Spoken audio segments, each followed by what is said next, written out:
What up? What up? Good evening. My name is Billy Bunton.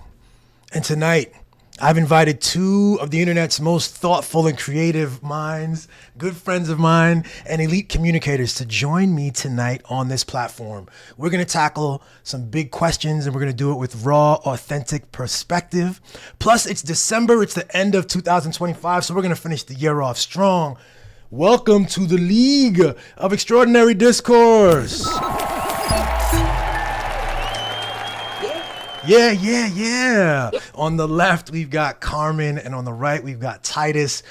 What's good, y'all? What's good? Thanks for being here. Can you show us the totems that you've got, the colorful totems that you'll be voting with later? Sure. There we go. We're getting it in. With your totems, you guys will be voting on two claims today. The colors show us you either agree, green, disagree, red, or you're unsure about the claim, which you'll hold up blue, okay? I am your host, and I'll be participating, and I'll be giving out points for strong, original arguments, for quality discourse, and sometimes I'll give it for no reason at all. Y'all look beautiful. I might just give out points just to do it. You know what I'm saying? The points don't really matter.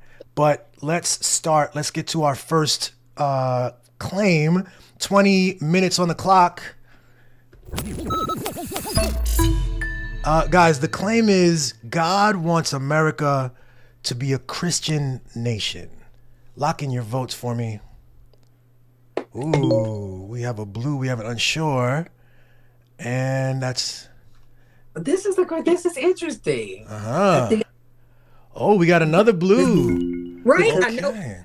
Yeah, I think I don't know if we're expounding it. Oh, well, we're about to. Let's get into it. Actually, Titus, you jump in. Tell us, why'd you pick blue there? Because I think we have to really first start with, how do you define Christian?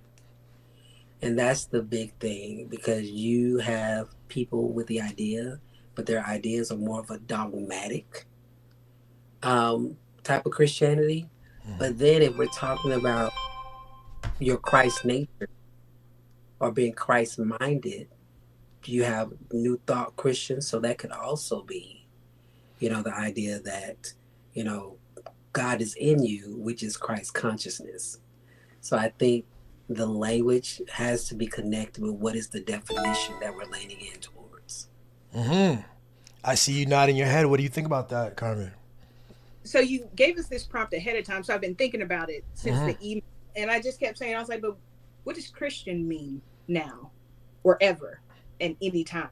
Right? Because what we're seeing now in real time, we've always seen it, but very consciously now I see how words evolve and how they're utilized and weaponized and different things like that. So what does Christian mean in the context of America right now in 2025? Because the question is God wants, so that's present tense, a Christian nation. So Christianity or Christian now in America, I would assume. One, what does that mean? Again, it goes back to a Christian and the dogma and religion, everything else like that. And then there's the way of Christ. It's the Christ consciousness, right? So if it's the Christ consciousness, then yeah, but that would also be the Buddha consciousness. It would also be the Kuan Yin consciousness. It would also be the consciousness of the indigenous spiritual guides and ancestors. It would be the Orisha. It would be all of that. So it would be yes and, if it's the way of. But when it comes to Christian, that means you want the whole nation needs to be saved. The whole God wants all the nation to do the exact same thing. Then I would staunchly say, no, I don't think God wants a Christian nation. Does God want the consciousness of love, life affirming, sustainability, community thing? Yeah, but that can be named a whole bunch of things. You can find that in a bunch of walks and none at all.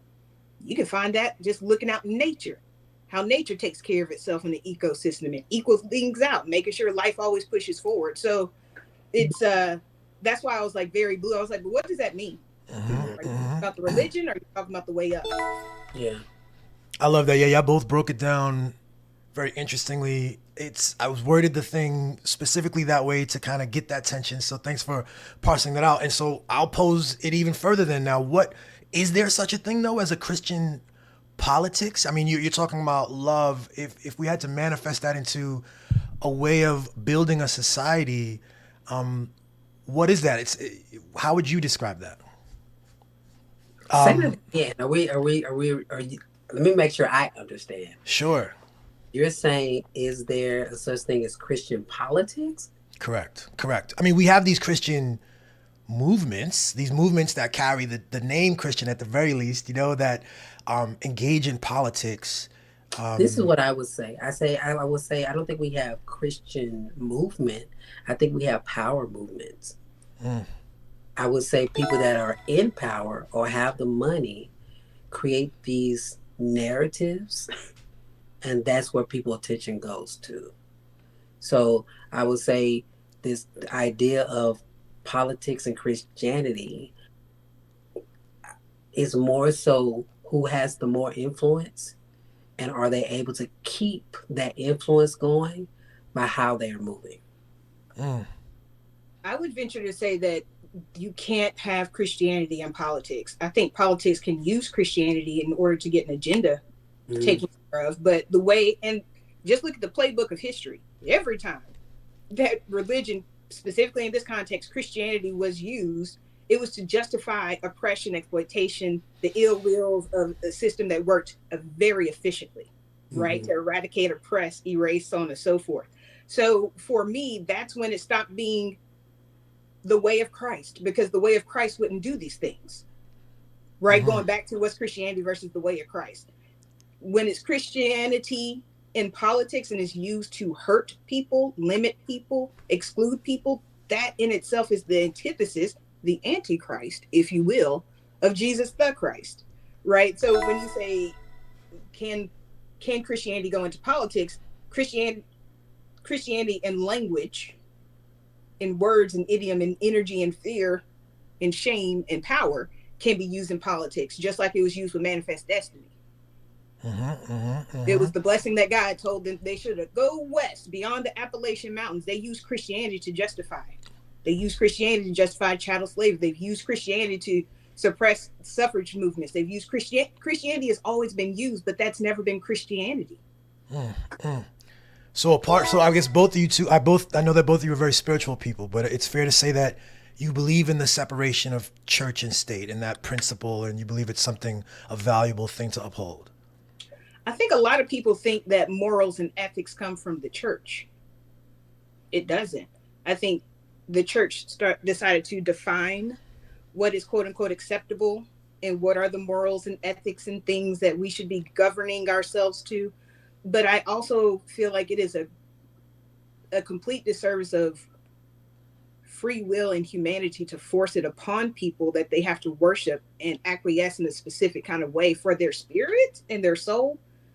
Absolute separation of church and state. We can have morally sound decision and systems, quite honestly. Like, I know the word system oftentimes is inflamed with a lot of repression and everything else like that, but systems are also order. Order can be a action of compassion and love. If I make sure we have order when you come in my house, you probably feel a lot safer if it's predictable, right? So systems aren't necessarily a negative thing, but in saying all of that is that the separation of church and state is for the safeguard of everybody to be able to express however they want to or choose not to. It also ensures that people don't have to acquiesce to something that might be invisible or myth to somebody else. Christianity only matters to Christians. So if there is a church that is the state, it's not applicable to 100% of people. But what is applicable to everybody is compassion, doesn't matter your religion. Love, doesn't matter your religion. Sustainability, doesn't care what you believe. Equal rights, doesn't care about who you pray to. Like, how is it applicable for majority, if not all people? If we box it into a religion is the thing that tells us how to move, then you've automatically isolated and disenfranchise entire people because they're not going to believe how you believe. Yeah. It's a belief system, right? Can't anchor on to something that somebody else might interpret as a myth or not at all. Titus, is that how you feel? I mean, absolutely. I think she pretty much summed it up. My Thank you. My apologies. They pretty much summed it up in a way that I would just say the same thing, because it's like within these organizations, they're pretty much rules and systems for that organization.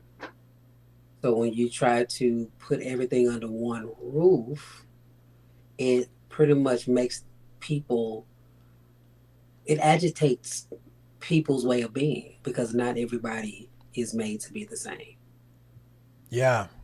Not everyone's made to be the same. Like you're saying, not everyone holds the same faith. You Not know? everyone holds the same faith. Not Yeah. everyone prays the same. Not everyone connects to God the same. Right. And from how I feel like we've gotten into this situation where we are, especially with people unlearning and unpacking, is because the primary religion, Christianity, has tried to make everybody, and when I say Christianity, I'm talking about dogmatic principles. You got to be saved. You got to confess your sins, all those things under this roof of one belief. Everybody don't belong there. And Yeah. so in that, now you have this fight for people wanting to just live their truth, but then they're fighting against a system that says you can't do that because we don't think it's okay. And that thinking most of the time is from a belief system that was given, or you studied to the point to that's what you want to believe. Mm. So you continue to practice and do your thing based upon this system that you want to uphold that doesn't work for everybody. Right. You know, I was having this conversation the other day with a Christian, and we were talking about sort of this approach to the world that is oriented towards rules. Like, how do we approach God other than comporting ourselves to a set of rules? And I want to know, since you're saying, because you mentioned things like a truth, like a personal truth versus the structure's truth and things like this and these rules, we got to this whole thing where, like, how do we approach God without this rule-based sort of approach where you set up either things, boundaries, and call them sin and things like this? Do you have an answer to that, either of you? I would say, if we want to go down the biblical path, is this system, I would say, is how you treat other people in a way that shows love. Because Right. when I show love, I am moving as God. And this God doesn't discriminate. This God doesn't provoke. This God honors your choices. And I think our thinking behind God has become really complex because a lot of us are still unpacking how we even treat ourselves. And the big thing, I may have said this in the last podcast that I was on with you, Billy, but my statement that I would bring into this, especially when it's connected to judgments and honoring God, is really understanding that the judgments that we have about other people are really the judgments that we don't want to face within ourselves. Mm-hmm. So the only way we can really justify or make us right is to condemn somebody else. Mm-hmm. But if we will release the condemnation, if we will release that there is the idea that really there is no right or wrong. So when I say release it, I'm like, let down this thing that I gotta be right and I gotta make you wrong. Right. And maybe we're just in a space that we learn how to honor everybody's experience. That's God all by itself. If I'm not hurting you, I'm not harming you, what I'm doing over here should be okay without you having to feel like I'm taking away or going to do something bad, because those are all based upon your beliefs and perceptions that may not even be true or my intent on my end. Right. Carmen, what you think? I mean, just on, I mean, if you, yeah. Yeah. What? No, I was just trying to compartmentalize, like listen and respond, and also kind of compartmentalize what I was thinking. And what kept coming up is like, most of this shit's made up anyhow. Right? And things evolve and change in time and context. What was okay even 10 years ago, 20 years ago is completely unacceptable now. Have you watched Saved by the Bell with the 2025 eye? Right. There's right. a lot of stuff that we said was okay that is completely unacceptable at this point, right? So if we know that kind of stuff fluctuate, what's right, what's wrong, what's good, what's evil, I think the rule piece is helpful for people who have difficulties. I think it's a helpful tool if you need direction, if you need to have boundaries in order to make better decisions. I try to approach life from like four or five kind of general questions that are my litmus test. What is life affirming? What is in the highest good of all? What is sustainable? What is mine to do? That can cover a whole bunch of things of like, is this all right or is this not? Because someone would say that me wearing pants is quote unquote wrong. Hey, it's life affirming to me because I feel comfortable. It's sustainable because I got pants, right? It's the highest good of all because I'm showing up in my best self. I can actually show up in love and things like that because I'm comfortable in my body and this is how I'm presenting, right? And so I would like to lean towards, there are certain things within my personal constitution that are non-negotiable. Babies and children, non-negotiables. You don't hurt babies and children. Like, I judge your mama, I'm judging you. I don't mess with babies and children. Like, there are certain things that are not okay. Food is a human right. That's not a conversation for me, right? But there are some things where it's like, ooh, I just had a really harsh response or a sharp response to that because I thought it was wrong. Did I really think it was wrong, or is it because it hit something within me? Is this really more so a reflection of me that I need to sit down and be like, okay, what's coming up for me? Yeah. Because most of this stuff is not even about the person or the situation outside. It's about what am I believing about myself? Why? It's about, quite honestly, if for me, the disconnection of my true self, my divine self, I'm made of the stuff of God, of spirit, of love. What's the recipe? If you were to go down to the molecular too, it's spirit, it's love. So the further I am away from life affirming and loving things, it's not necessarily good and evil. It's just the distance between my truest self and what I'm presenting and how I'm acting. So if I see a disconnect and it's incongruent, it's like, okay, is what I'm doing life affirming? Okay, I need to adjust. I need to recalibrate. I need to, wait a minute. Why is this getting me prickly? Why is this an ick? Why am I so fresh? What is it asking and inviting me and offering me to think about and to do? One. And the other part, going back to the distance, I think a lot of times we get really caught up in the things we've done and what can we do and it's a lot of action steps, a lot of action, right? God introduced themselves as I am. I am is a state of being. So like the very first thing I need to do is just be. I need to just be here with me. When I can be with me, when I can sit with me, when I can listen to my little self and heal the different things, there's not a whole bunch of time and space I have for somebody else's judgment to give it or to receive it. I got some generational stuff I got to do. I got a whole line I'm carrying. I got a whole holy host that's making sure that I'm coming here to make sure I'm doing what I need to do. Do I have time to talk about you doing wrong or you doing right? I got a whole soul commission here to be worrying about, right? And so like the rules and things I get, if that's what you need, for me, I'm on a different place. It's going to be questions. It's going to be guiding. It's going to be the litmus test of the different things. And so part of rules I think is beneficial for some folks.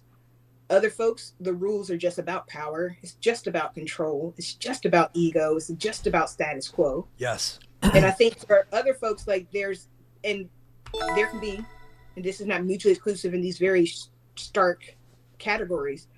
And there are folks I think that have their own constitution where it's like God to me is like, how am I showing up to be here? How am I showing up to be I am in this space? Mm-hmm. And so I think that also will lead you into a different kind of navigating of like, do I have space to judge? Am I here to judge? Right. Am I here to control somebody else? Am I here to try to get someone to act in a certain way because it pleases me?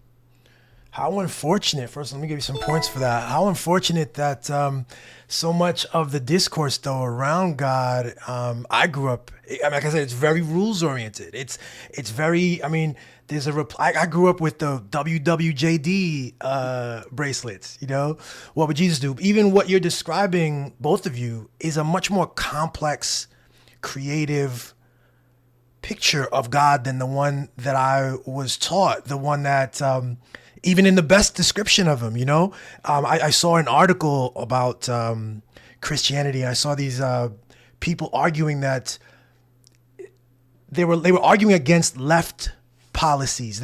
Meaning when you say about like food as a human right or providing for babies, or they've taken obvious things related to what Jesus preached and what Jesus wanted, and they've they've had us talk instead about left and right. And so people are like, whoa, social, like a social safety net, that's some left stuff. You know, they'd rather deal in the political frame than talk about God. They've taken Christianity and they've put it in this like Republican blender. And so we get things about like how women need to submit. We get things about American superiority. We get things about like anti-women's like rights and abortion. Go ahead. Also, a caveat that Christian is a euphemism. It's starting to become a euphemism. It's evolving from Christian to Christian nationalists to white supremacists. Those are all now interchangeable, right? So when you're saying this, what I'm also hearing is like their religion is white supremacy. They're using the word Christianity or Christian because that's a lot more palatable than for them to call themselves the racists that they are and the bigots that they are and the misogynists and the misogyny. If you were to call it for what it is, then you'd have to face yourself a lot more, right? Because in their mind, if you were to ask them, they are superior. But if you were to ask them, they would never say it, which is, there's a whole thing about identity. Okay, we can talk about what the data tells you when a whole bunch of Republican men come together, right? They already have some issues about being their true selves, right? Right. And so when they're talking about Christianity, they're really in the right, and I'm talking about these are black and brown folks too, because white supremacy doesn't actually care about the color of your body, just the willingness of it to actually fulfill it, in the different places, right? And so if we were to think about how they're using Christianity, white Christian national, it's getting very close to being the same thing as a white supremacist or white supremacy. I'm just looking at it. Absolutely. We hit the timer on that. I'll let Titus, if you have a final thing you want to say, or we can move on. We hit the 20 minutes on that.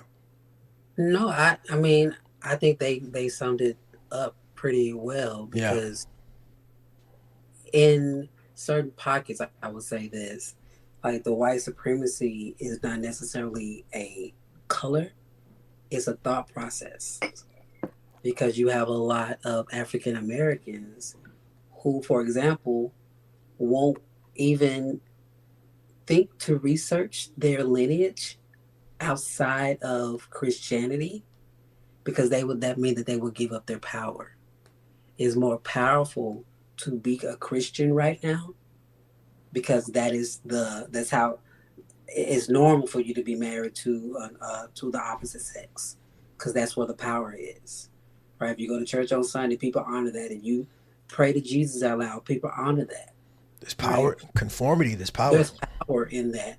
So the idea of Christianity to white supremacy, that right there is transferable to African Americans as well, because Absolutely. Without that, now you have to really figure out who you are without that mask. Which is perfect, which is going to lead us into our second thing. But before we do that, we're going to learn a little bit more about y'all. Here we go. We're back. Again, on the left is Carmen Player. On the right is Titus Glenn. These are not only brilliant minds, these are two creatives and artists. Let me start with Titus, actually. What's good, man? What are you working on right now creatively? So many things. I guess I will go ahead and plug. I'm working on growing my YouTube channel. Yes. Titus Glenn Official. And Sunday, we're actually will be hosting Winter Solstice 2025, which will basically be a space for people who are deconstructing, people who are looking for gospel conscious music. And so I'm really creating this space, and we're kind of testing it on Sunday of creating a 24-hour broadcast, if you will, for sound baths and a conscious talk to really create, or let me just say it this way, fulfill my assignment in the earth. Because I feel like I'm assigned to this space to be a bridge for people that are coming out of religion. They still want God, but they struggle with what God looks like outside of church. So my path right now is really leaning in musically to unpack gospel songs, to help worship leaders and singers understand the power of their voice, what they're doing energetically when they have the mic. So it's really a lot of things that I'm really leaning into for 2026 to support creatives that understand that them being able to live in the spiritual space and the physical space, and which is why they're able to shift these atmospheres, is because there's scientific language that happens, and I've found that understanding the language assist and support people coming out of religion to know that this mask that they had on is not exclusive to the power that's behind it. Talk to him. Talk to him, yo. Let's get a cheers for that. And I see you doing that work on the socials as well, brother, and I appreciate you for it. Carmen is also an artist. Carmen, last I saw you were first of all, you're an artist in a number of ways, but I remember your sketches in particular, but I don't know where you're at right now. What are you working on creatively? Yeah, right on. Thank you for the opportunity. We're definitely it's just me and the host with me. Getting ready for 2026 as far as the Cosmic Hype podcast. Have your perspective elevated on all your streaming platforms. We're going to move away from Spotify. Go do some digging. Yeah. Go do some digging. So we're working on that and having Cosmic Hype conversations, really creating a virtual space, but also Cosmic Hype gatherings, an in-person space where we can just really come together. Because I miss church. I miss fellowship. I miss being together. I don't miss the judgment. I don't miss feeling small. I don't miss the harm at all. But I miss us coming together. And I'm called to create a positive disturbance in the places I've been given, but also to create a sanctuary and shelter for us to come together, right? To affirm God when we see them. I believe that we're here to teach and learn from each other continually. And I find that through really authentic conversations, we're able to make those connections. Truly, I believe that what we're seeing is a great invitation to heal the separation. And that's every single level. Because the first separation started here and then it projected out, right? If you believe in this deep separation between you and divine, you're going to act like everything's the other. Absolutely. So recalibrating and creating that space for us to just engage in these conversations, but also without judgment, with room and grace to grow and evolve and reach for each other and practice being human. Because no one's mastered it. We're just practicing being human. That's and right. Eventually we'll get that 2-step. So that's what I'm working on, and create more affirmation armor. Get ready. Yeah. I love it. It stepped up. Let's get it. I'm just saying I'm really excited about it. I upcycle different items of clothing and infuse prayer and thought and cloths and masks and all this other stuff. So be looking out. Also, my handle's right there. Yes, the handle's there. Love it. Love both of y'all. Love it. Let's get into the next round. This one's actually, we're going to watch a clip for this. And we're going to continue the conversation. Now, this clip is about 40 seconds, and we're playing it now. This is called the paradox of self-development. You must accept yourself as you are and keep improving. And to a lot of people, this doesn't make sense. Because why would you keep improving when you're fine just the way you are? It feels like an impossible problem. How do you love a 12-year-old when they can't do what a 13-year-old can do? Unless you're a terrible person, you appreciate where they're at and show them how they can grow. Being older doesn't make your personal growth process any different. Stop yelling at yourself from inside your head. Accept that you are where you are, and go be better.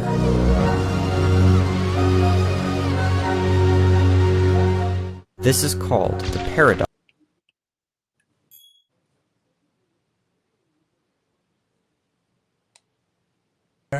We're back. 20 minutes is now on the clock. What the claim is, I am whole and perfect as I am right now. That's the claim. Lock in your vote for me. Ooh, we got one green. We got 2 greens. All right. So Titus started the last time. I'm gonna have Carmen tell us why do you agree with that claim? I agree with the claim that I am whole and abundant. Will you say it one more time just so I can make sure? Yeah, this is actually going some iterations. I have on here, I am whole, perfect, and abundant. Yes, I go back and I go back into each one of these words. The first 2 again is I am. We talked about before is that's the divine. And we are divine. If we're using that language, we're divine. Now, what I do believe, people are like, oh no, I've been broken and my spirit is broken, so on and so forth. I would venture to say that we've had experiences of brokenness, a condition of brokenness, a condition of poverty, a condition of sickness. It's a conditioning, but it's really about recognizing I believe that there's a reality and then there's truth. Reality is very malleable. It changes, it shifts. very small things, the most finicky things can change a reality. But truth remains the same no matter what the condition, the context, how you feel, or even the data that you've been given. And the truth is, I'm whole, I'm abundant, I'm well, I'm perfect as I am. The divine me that cannot be touched by context is whole and abundant. The reality is I can feel depressed, I can feel famine, I can see genocide, I can see all these different things as also a reflection of me, but there's something about that is more so about condition and consciousness and not beinghood. And so my beinghood, my I am, the soul of me, the seat of my soul, who I am is whole, perfect, and abundant, no matter what I've been through or even what I've done. Some things cannot be touched. And I know people are like, well, you don't know what they did, so on and so forth. Respectfully, and it might be prickly. So just prepare yourself for this. A lot of times we like to think that what our traumas are, a lot of times people make our traumas our creators. That thing made me who I am. SA didn't make you who you are. It did not. That's not the ingredients of your beinghood. That's not the recipe of who you are, is an abandonment or this physical trauma or even whatever these different things that have happened to you in this experience is not who you are. And it doesn't even make you who you are. It might invite somebody else to come up. It might invite you to see a different angle of yourself. It immediately shifts the perspective to where you see something else. But I don't believe that the issues or experiences that we have can actually change the truth, even if reality may tell us something else. Give me some points for that. Titus, you also agreed with it. You are whole. I am whole, perfect, and abundant. Why do you agree? Absolutely. Just to connect with where we are in this conversation, but my thought goes to us being seeds in the earth, and especially the thought that we are of the heritage and lineage of the Almighty God, and we consider God as being perfect, then I am automatically a representation of the one who I have the DNA with, right? And so there's nothing wrong with you if you have that God factor, if you're aware. I think the work becomes maintaining the awareness that you got it. Because in our human experience, we lose the awareness based upon things based a lot about what society has told us we should be doing, we should have right now, and those experiences, versus just leaning into and just saying that whatever experience I'm having, God is here because I am here, and it's all going to be good. But if I have a negative connotation about my experience and what's going on and however I feel about that, automatically that disconnects me from the awareness that I am enough, and this experience doesn't define who I am just because I'm in it. Points. All right, so we brought up a number of things there. I'm gonna go back to you, Carmen. Even as you talk about, and I agree also, I would pick the green on this. Okay, I am whole, I am perfect, I am abundant right now. What about sin? What about bad deeds? You mentioned trauma. I was raised on sin. I was reminded so often about sin. I had a list of a bunch of sins, and there was all this. So how can I be perfect if I'm also a wretched sinner, which is too often? Isn't it terrible that that's what we've been conditioned from the start of Christianity, is that you start off wrong, right? And you start off sinful. If I told you, pardon my French, everybody okay with cussing? We okay. Okay. I can tweak it. If I said you ain't nothing your entire life, you ain't nothing, are you going to act like something? So if you're told your entire spiritual life you ain't nothing but a sinner, what you gonna do? You might be tempted, if you will, to sin, like, well, I'm a sinner anyhow. I shouldn't actually expect myself to do this, that, and the third. So that's one thing. One, if you always been told that you're a sinner, you're probably going to embody that unless you fight for it or something saves you from that sin. I also feel like in my own space, just like right and wrong, I feel like sin oftentimes gets flexible interpretation based on whose power and the context and different things like that. Because again, Absolutely. someone would even say me having this conversation is sinful. I need to go know my space, right? Women ain't a reverend. That's sinful for you to think that you were supposed to, right? So what does sin actually mean? For me, I feel like the more quote unquote evil that someone is, we're actually seeing the condition of their consciousness. We're actually seeing the distance from themselves. They're actually seeing the distance from their actual divine self, that God particle, that soul, we're seeing exactly how far they are from knowing their own truth and embodying it. Because if you are love, if we are love, then our actions will respond accordingly. Now, there are a number of things and factors that can impact that. Chemicals. Brains do things. Brains do a weird thing and might make people act in impulsive ways, or what judgment might be off, and you make something a tragic decision that somebody would interpret as evil, but it was actually a man, whatever it is, episode. Wasn't necessarily a reflection of you, it's a reflection of your chemicals or whatever it is, right? And so when I think about sin and evil, I would like to venture to go back to say, again, what's life affirming? What's in the highest good of all? What's sustainable and what's mine to do? If that were the case, I can only measure from that space of like, that ain't nothing about that's life. Ain't nothing about that's love. Nothing about that is something I want to engage in, right? Like the preoccupation. Do their thing. The preoccupation with it, right? Like to focus your understanding of this experience and your understanding of yourself from the lens of like sin, which, you know, can be interpreted as something as simple as like missing the mark, you know, rather than what many churches will preach something much more devious and like the opposite of life affirming, you know? What do you think about that, Titus? And then add this element of, because you've touched on this, Carmen, add the element of mental health for me. Like, I feel like there's a deep like we're having a spiritual conversation here, but there's a deep conversation that is also, we don't have to use entirely spiritual terms to understand the value in loving yourself as you are. Titus.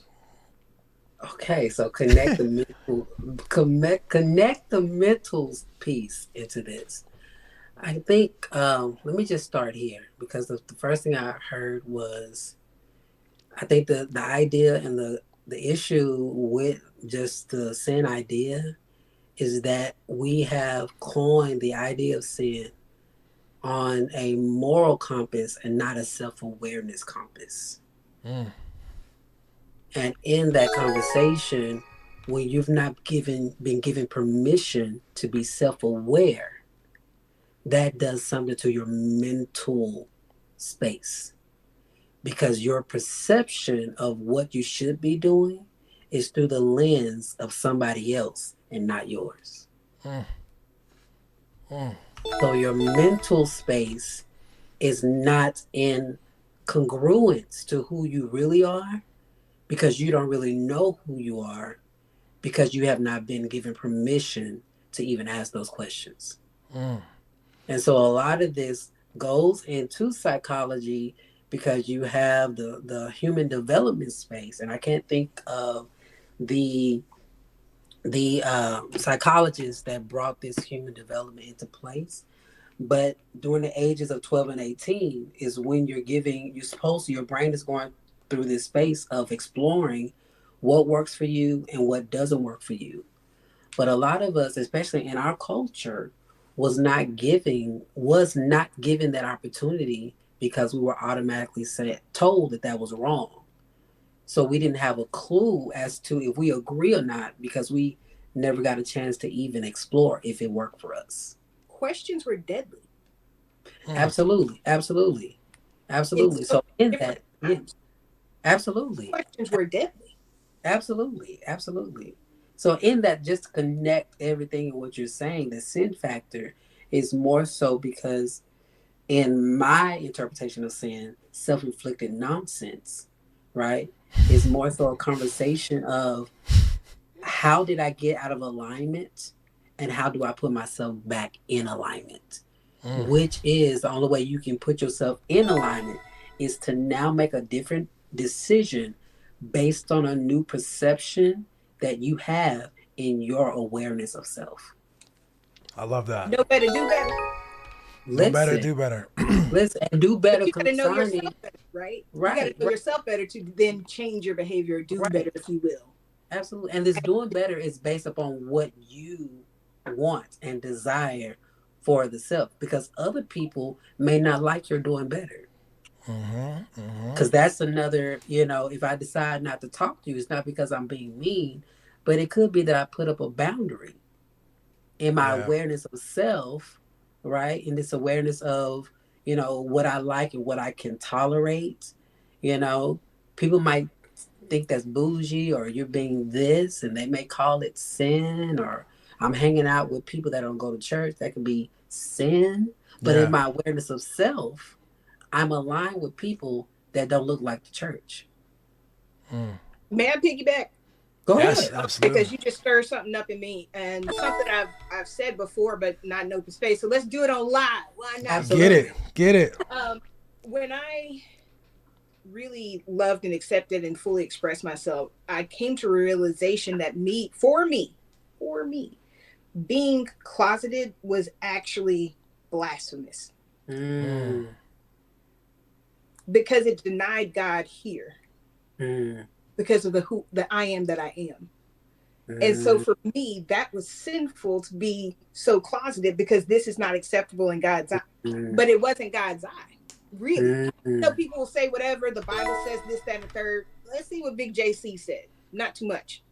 Matter of fact, nothing. Right? And so that being said, I had to realize that when I denied my queer, non-binary soul, my spirit, and said that it wasn't divine and had to be hid under a bush, I was denying God in that space.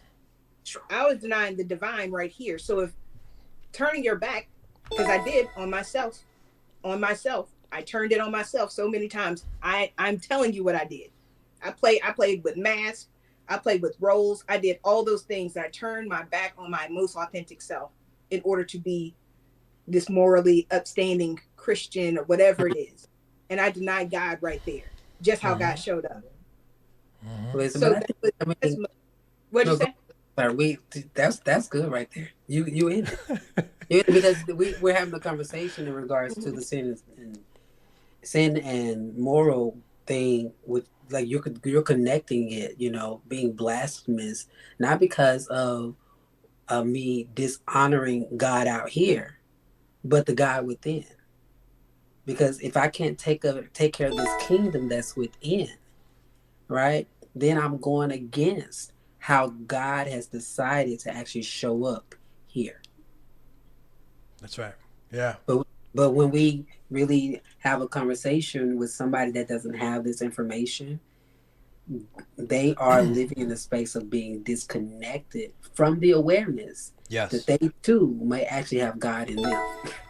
That's what's so crazy, and I love where this conversation has evolved from, not only from the first question to this now, but it seems to me it's a challenge of storytelling. That's why I like I'm a storyteller. You two are both also storytellers, you know that. And we have to tell a better story, a more accurate story.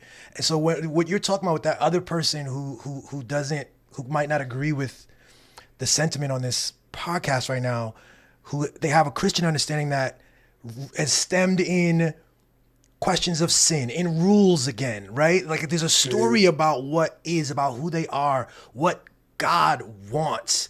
And in these churches, there's so much language and culture built up. I was just watching, a Pop the Balloon episode, and it was so interesting how everybody was saying like the phrase God fearing. And it's similar to some of the stuff about like, these rules. Why the orientation of fear? Why is that something to fear? So there's always this thing that it creates these separations that we don't understand. And I'm really interested in this on a linguistic level. I think linguistically we trap ourselves by using words flippantly and just kind of like accepting stuff. If I could say this, because you said something, I kind of want to put a different spin on it. Because you said we have to change the story. I don't think we have to change the story personally. I think we have to change the perception of the story. And what I mean by that, I'll use the story of Jesus.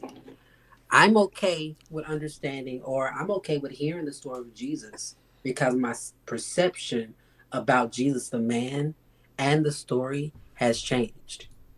So, regardless if you preach in a Baptist church, he died and he rose again, that story can remain the same, but it's the perception that makes the difference. Because a lot of people will look at that story and think that it was an actual man, or could think it was an actual man.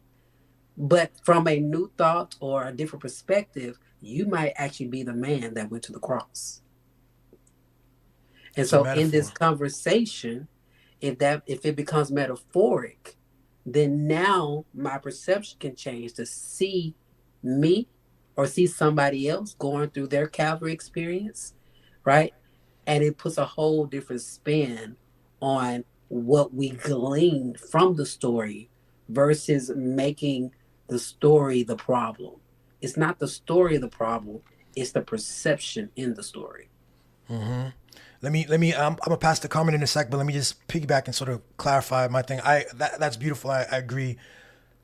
For me, yeah, the story doesn't necessarily have to change because I see this as it's a yes and situation. There's so many stories. There's so many stories, But I do think that the truth, God, is the biggest story. It is the most comprehensive story. And so, like, from the periods of time when I thought of myself as an atheist, my story about who I am is one of like, oh, I'm just an evolved ape, and I guess I got to make money and you know what I'm saying? I'm trying to have sex, and and that's what life is. And I don't. A deeper, bigger story includes something that escapes words. It includes this mystical, spiritual experience that we're trying. It includes the I am. It includes my ability to claim and state who I am and claim that relationship, which the physics classrooms don't teach that. That's the story about what the human body is much simpler than the truth, which is what I think we're all trying to point to. Carmen, you got anything? And we got 1 minute left. Oh, geez. Okay, so when Take it your comes time. to stories, a few things. I actually had this conversation with my barber.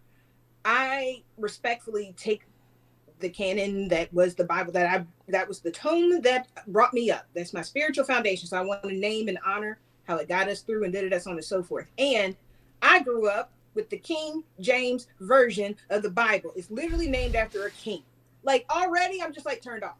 I'm like, this is given to me by something bigger, government and everything else like that. So I personally have to interpret it as like, what can I glean from this? How is this applicable? As opposed to being, it's a direct, sometimes there is like a direct connection. Sometimes it's just very binary, black and white. Like, yeah, not even, right? Because thou shalt not kill. Don't, ain't no killer, but don't test me, right?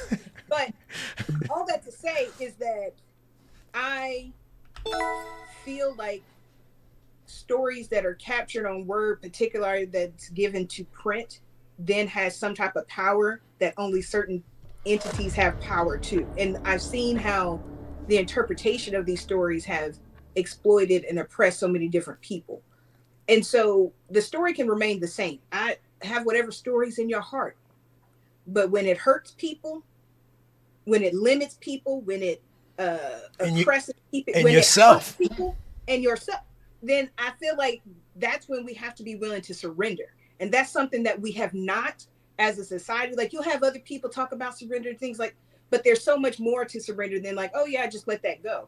There's so much connected to like, okay, what happens to me when I believe that I'm not an embodiment of a shortcoming, but I'm an embodiment of the divine? How do I navigate my conflict and confrontation when I believe and I know that I'm the embodiment of compassion and love instead of being a wretch, right? What happens when I believe that my good has an impact instead of my good deeds being as a filthy rag? What happens when I change? Again, have your perspective elevated. When you change and decide, you know what, I'm okay with even taking 2 steps to the left and looking at it. A lot of people aren't even willing to examine. Listen. Right? And when you're not even, I would tell my children in my classroom, and it was hard because they're kids, but I told them, I need you to carry this with you. If you can't ask questions and you can't say no, you might not be safe. Mm. What you mean I can't ask questions? What? I can't know more? Mm. Knowing more is dangerous? Then I don't know if I want to be in this situation too much longer. If I can't say no, then I can't say yes. That's not consensual, right? And again, that's hard because kids, you might not want to go to the dentist, but you got to go, right? There's certain things that your no might not be honored, but generally, if you can't ask questions, you can't say no, then you're probably not going to be safe. And I don't ever want to be in a situation where I'm so committed and have such deep convictions to a story that I don't allow myself to wonder and examine and maybe even say, no, this doesn't work for me anymore. Excellent. Let's get some points to that. And that's the round. We hooked that up. Well done, guys. Well done. Congratulations, guys. After 2 rounds, both of you, Titus and Carmen, you both have 27 points somehow. Congrats. That's really, really good. You're doing great. And now we are going to the final round. First of all, real talk. This was a great combo. A lot of stuff came up, so I want to thank you for that. The final round, and what really kind of separates the League of Extraordinary Discourse from other conversation shows, debate shows. This isn't a debate. We out here talking. We out here spreading wisdom and sharing. What we're going to do in this next round is we're going to steal each other. Let's go to that page real quick. And so for this round, I need you to, if you can, remember something that someone else said. Each other. Carmen, tell me something Titus said. Titus, tell me something Carmen said. And see if you can explain it. And we want the other you explain it so well that the other person gives us a thumbs up, gives us the green totem vote and says you did a good job. Titus, you want to start? Sure. Yeah. The one thing that I wrote down was when Reverend Carmen, the way she put it was it did a Oh, just they real quick. They yes. Sorry. My bad. I got to get used to it. So we'll practice together. Yes, that's okay. It was in regards to the blasphemous conversation. And the way I would say it, disrespect to God is really when I disrespect who I really am. Talk to him. There it is. Carmen, what do you think? Did it, nailed it. Sweet, succinct, to the point. I love it. Carmen, your turn. I love an acronym, okay? For the record, I love mnemonic devices and an acronym. Sin, self-inflicted nonsense. I literally put quotes. You need to put that on a shirt. That's really I took good. that from somebody else, so I can't do it. Still very solid. I know you can see the t-shirt. God, deliver us from self-inflicted nonsense. Like that There it is. I might go ahead and do it because they got so many shirts out there. I can just make a variation. That's it. Yeah, do it, bro. Absolutely. I really appreciate it, and I didn't think about this perspective, is that sin is through the moral compass or lens of another looking into you, as opposed to being a space to self-explore, to ask, right? Because of how it's been conditioned, how we've been given it, it's measured to somebody else's perspective and their measurements. It doesn't allow for questioning to see where the disconnect of the divine is within our own self-awareness. And so because of that, when you have that disconnect, you don't have the space to think, ask questions, grow and evolve, you're going to act from that place of constriction. Yep. Right? Because you never got a chance to even sit, like, why am I doing this? Don't question God. It's a demon. Pray.